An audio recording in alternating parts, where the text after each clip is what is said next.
आप सभी प्यारे बच्चों को मेरा नमस्कार।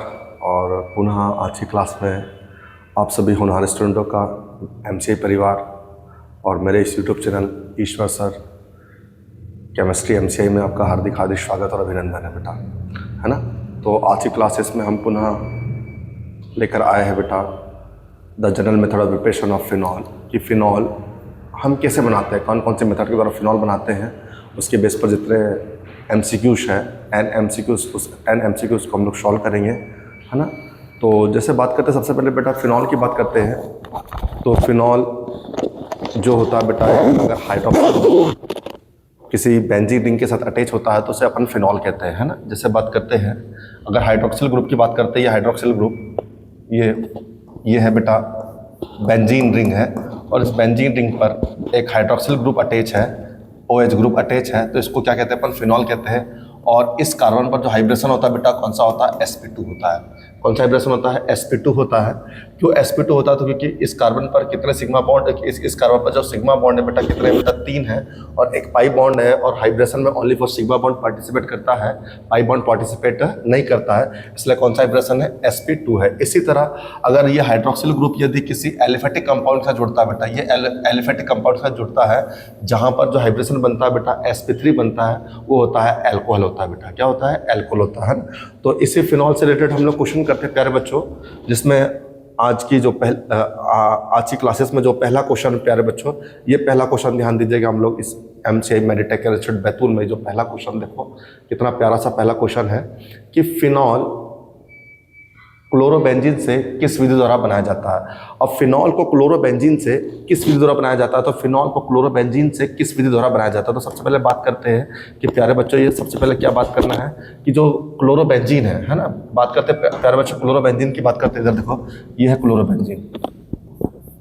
अब ये क्लोरोबेंजीन की रिएक्शन आपको किसके साथ करानी है, तो क्लोरोबेंजीन फिनॉल को क्लोरोबेंजीन से, फिनॉल को क्लोरोबेंजीन से किस विधि द्वारा प्राप्त किया जाता है। तो फिनॉल को क्लोरोबेंजीन से एक यहाँ पे एक प्रोसेस होती है बेटा, डॉ प्रोसेस। तो डॉ प्रोसेस के द्वारा हम लोग किसका फॉर्मेशन करते हैं, डॉ प्रोसेस के द्वारा हम लोग क्लोरोबेंजीन से किसका फॉर्मेशन करते हैं, फिनॉल का फॉर्मेशन करते हैं। मतलब होता क्या है प्यारे बच्चों, तो यहाँ पर एक देखो सबसे पहले होता क्या है कि इस कंपाउंड की रिएक्शन जब हम NaOH के साथ कराते हैं प्यारे बच्चों, तो NaOH का कराने पर एक इंटरमीडिएट कॉम्प्लेक्स बन जाता है, जिससे कहते हैं ONa यहाँ पे लग जाता है, जिसको कहते हैं सोडियम फिनॉक्साइड कहते हैं। क्या कहते हैं, सोडियम फिनॉक्साइड कहते हैं। और सोडियम फिनॉक्साइड की रिएक्शन जब हम HCl के साथ कराते हैं प्यारे बच्चों, तो यहाँ से क्या रिमूव हो जाता है, तो यहाँ से रिमूव हो जाता है बेटा NaCl, और हमें किसका फॉर्मेशन, हमें क्या प्राप्त होता है, फिनॉल प्राप्त होता है प्यारे बच्चों, है ना।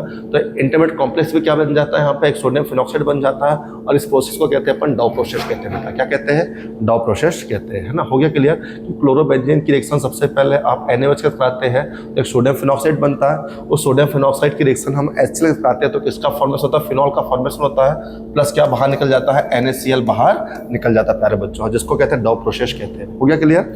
नेक्स्ट क्वेश्चन की हम लोग सेकंड क्वेश्चन को लेकर के आए प्यारे बच्चों। देखो सेकंड क्वेश्चन क्या है मेडिटेक इंस्टीट्यूट बैतूल में, कि डॉ प्रक्रिया में क्लोरोबेंजीन को किसके साथ गर्म किया जाता है। तो क्लोरोबेंजीन को हम लोग जो गर्म करते हैं बेटा NaOH के साथ करते हैं, कितने टाइम 300 डिग्री सेल्सियस पर करते हैं, और इसका जो प्रेशर होता है बेटा 200 ATM होता है प्यारे बच्चों। ओके, है ना। नेक्स्ट क्वेश्चन, मतलब इसका आंसर जो राइट आंसर क्या होगा बेटा, ए होगा, है ना। क्या होगा, ए होगा, है ना। सेकेंड क्वेश्चन की बात करते हैं। सेकेंड क्वेश्चन देखो क्वेश्चन नंबर 3। तो क्वेश्चन नंबर 3 क्या प्यारे बच्चों, देखो क्वेश्चन नंबर 3 है, क्वेश्चन नंबर 3 प्यारे बच्चों देखो, बेंजीन डाइज़ोनियम क्लोराइड से फिनॉल किस प्रक्रिया द्वारा बनाया जाता है ना। अब बेंजीन डाइज़ोनियम क्लोराइड, तो बेंजीन डाइज़ोनियम क्लोराइड से फिनॉल को किस प्रक्रिया द्वारा बनाया जाता है, तो हाइड्रोलाइसिस के द्वारा बनाया जाता है। किस द्वारा बनाया जाता है, हाइड्रोलाइसिस के द्वारा बनाया जाता है। तो बेंजीन डाइज़ोनियम क्लोराइड देखो, ये है बेंजीन डाइज़ोनियम क्लोराइड, ये है बेंजीन, है ना, ये बेंजीन डाइज़ोनियम क्लोराइड, है ना। ये बेंजीन डाइज़ोनियम क्लोराइड की रिएक्शन जब हम किसके साथ कराते हैं, तो बेंजीन डाइज़ोनियम की रिएक्शन हम लोग किसके साथ कराते हैं प्यारे बच्चों, तो बेंजीन डाइज़ोनियम क्लोराइड की रिएक्शन हम H2O के साथ कराते हैं। तो H2O के साथ कराते हैं तो यहाँ पे किसका फॉर्मेशन होता है, फिनॉल का फॉर्मेशन होता है। किसका फॉर्मेशन होता है, ये फिनॉल का फॉर्मेशन हो रहा, प्लस फिनॉल का तो फॉर्मेशन हो रहा, प्लस क्या बाहर निकल रहा है, N2 बाहर निकल रहा, प्लस HCl बाहर निकल रहा। मतलब किसका फॉर्मेशन होता है, बेंजीन डाइज़ोनियम क्लोराइड से हम किसका फॉर्मेशन करते हैं, तो फिनॉल का फॉर्मेशन करते हैं। कौन सी रिएक्शन से, तो हाइड्रोलाइसिस से करते हैं प्यारे बच्चों, है ना। तो ये सेकंड है ना, इसका थर्ड ऑप्शन है, सेकंड ऑप्शन है। क्वेश्चन नंबर सेकंड नेक्स्ट की बात करते हैं प्यारे बच्चों। क्वेश्चन नंबर नेक्स्ट क्या है, क्वेश्चन नंबर 4 देखो, कि हाँ, क्वेश्चन नंबर 4 है कि बेंजीन डाइजोनियम क्लोराइड के हाइड्रोलाइसिस का ताप कितना होना चाहिए। तो उसका ताप होना, बेंजीन डाइजोनियम क्लोराइड के हाइड्रोलाइसिस का ताप होना चाहिए कितना होता है, 0 to 5 डिग्री सेल्सियस होना चाहिए, है ना। ये 0 to 5 डिग्री सेल्सियस होना चाहिए बेटा, ये 0 to 5 डिग्री सेल्सियस होना चाहिए प्यारे बच्चों, है ना। क्वेश्चन नंबर 5 की बात करते हैं। क्वेश्चन नंबर 5 देखो, क्वेश्चन नंबर 5 क्या कह रहा है, देखो ये भी क्वेश्चन नंबर 5। क्वेश्चन नंबर 5 ये है कि क्वेश्चन नंबर 5 में मैंने बताया था क्यूमीन प्रक्रिया किसका उदाहरण है। अब क्यूमीन प्रक्रिया, क्यूमीन की बात करते हैं, क्यूमीन प्रक्रिया किसका उदाहरण है, तो oxidation followed by acid cleavage, है ना। Oxidation followed by acid cleavage, तो क्यूमीन क्या होता है बेटा, तो क्यूमीन देखो जैसे बात करते हैं हम लोग, इधर देखो, है ना। यहाँ पे क्या होता है कि ये बेंजीन रिंग है ना। तो ये बेंजीन रिंग के ऊपर क्या लग रहा है, CH single bond CH3 single bond CH3, है ना। इसको जैसा क्यूमीन कहते हैं। इसकी रिएक्शन जब हम O2 के साथ कराते हैं, O2 के साथ कराते हैं, तो यहाँ पर एक क्यूमीन हाइड्रोपेरोक्साइड बन जाता है बेटा, ये क्यूमीन हाइड्रोपेरोक्साइड, है ना। यहाँ पर ये C है, single bond O single bond O single bond H, और यहाँ पे कौन है बेटा, CH3, है ना। अब इसका जब क्लीवेज कराते हैं, है ना, एसिडिक क्लीवेज कराते हैं, तो एसिडिक क्लीवेज कराने पर प्यारे बच्चों, तो एसिडिक क्लीवेज कराने पर यहाँ पर होता क्या प्यारे बच्चों, तो यहाँ पर एक तो ये एसीटोन बाहर निकल जाता है, ये एसीटोन बाहर निकल गया, और किसका फॉर्मेशन हो रहा है, तो फिनॉल का फॉर्मेशन हो रहा है। ये फिनॉल का फॉर्मेशन हो रहा है, प्लस क्या बाहर निकल रहा है, एसीटोन बाहर निकल रहा है प्यारे बच्चों। ये सह उत्पाद के रूप में कौन बाहर निकल रहा है, एसीटोन बाहर निकल रहा है। मतलब इसका राइट आंसर क्या है, oxidation followed by acid cleavage, है ना। तो ये याद रखना बेटा, है ना। क्यूमीन प्रोसेस में क्या होता है कि ये क्यूमीन की रिएक्शन जब आप O2 के साथ कराते हैं, तो किसका फॉर्मेशन, क्यूमीन हाइड्रोपेरोक्साइड का फॉर्मेशन होता है बेटा, है ना।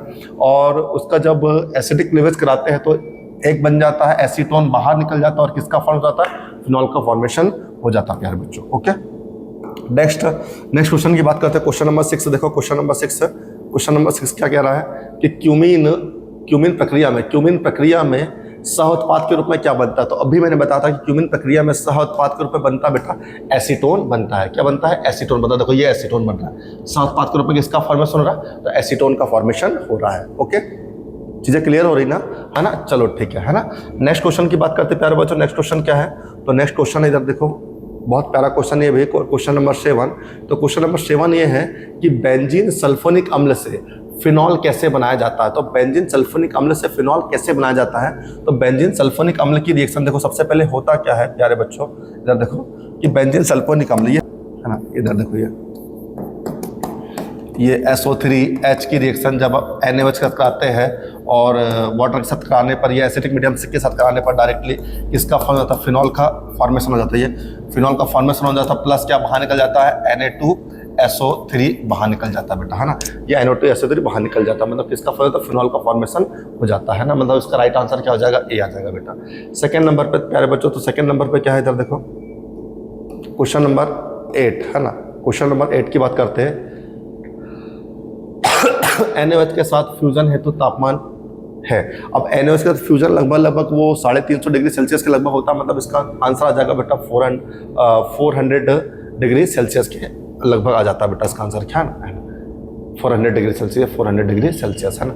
नेक्स्ट क्वेश्चन की बात करते हैं, क्वेश्चन नंबर नेक्स्ट। तो क्वेश्चन नंबर 9 क्या है प्यारे बच्चों, क्वेश्चन नंबर 9 देखो, ये क्वेश्चन नंबर 9 क्या कह रहा है कि डॉ प्रक्रिया में कौन सा मध्यवर्ती बनता है। तो डॉ प्रक्रिया में मध्यवर्ती के रूप में, अभी बताया था, डॉ प्रक्रिया में मध्यवर्ती के रूप में सोडियम फिनॉक्साइड का फॉर्मेशन होता है। किसका फॉर्मेशन, सोडियम फिनॉक्साइड का फॉर्मेशन होता है। देखो ये सोडियम फिनॉक्साइड, है ना, मतलब बेंजीन के ऊपर ONa ग्रुप लग जाता है प्यारे बच्चों, है ना। नेक्स्ट प्यारे बच्चों इधर देखो क्वेश्चन नंबर, है ना, इधर देखो क्वेश्चन नंबर 10 की बात करते हैं। क्वेश्चन नंबर 10 देखो, क्वेश्चन नंबर 10। तो क्वेश्चन नंबर 10 क्या कह रहा है कि सोडियम फिनॉक्साइड का अम्लीकरण करने पर क्या बनता है। तो सोडियम फिनॉक्साइड का अम्लीकरण, सोडियम फिनॉक्साइड की रिएक्शन जब हम अम्ल के साथ कराते हैं, तो किसका फॉर्म होता है, फिनॉल का फॉर्मेशन हो जाता है। मतलब फिनॉल का फॉर्मेशन होता है, प्लस क्या बाहर निकल जाता है, तो NaCl बाहर निकल जाता है प्यारे बच्चों, है ना। तो इस टाइप से बेटा आज की क्लासेस में हम लोगों ने फिनॉल बनाने की जो विधि पढ़ी हम लोगों ने, उसके 10 क्वेश्चन हम लोगों ने सॉल्व किया और काफ़ी अच्छे क्वेश्चन थे। यदि ऐसा लगता है कि आपको किसी क्वेश्चन में डाउट्स है, तो आप जरूर डाउट्स पूछ सकते हैं बेटा, है ना। मतलब कमेंट्स करके पूछ सकते हो कि सर हमें इस क्वेश्चन में डाउट्स है, तो उस डाउट्स को हम लोग क्लियर करेंगे बेटा, है ना। आज की क्लासेस यहीं पे समाप्त करते हैं। थैंक यू, है ना।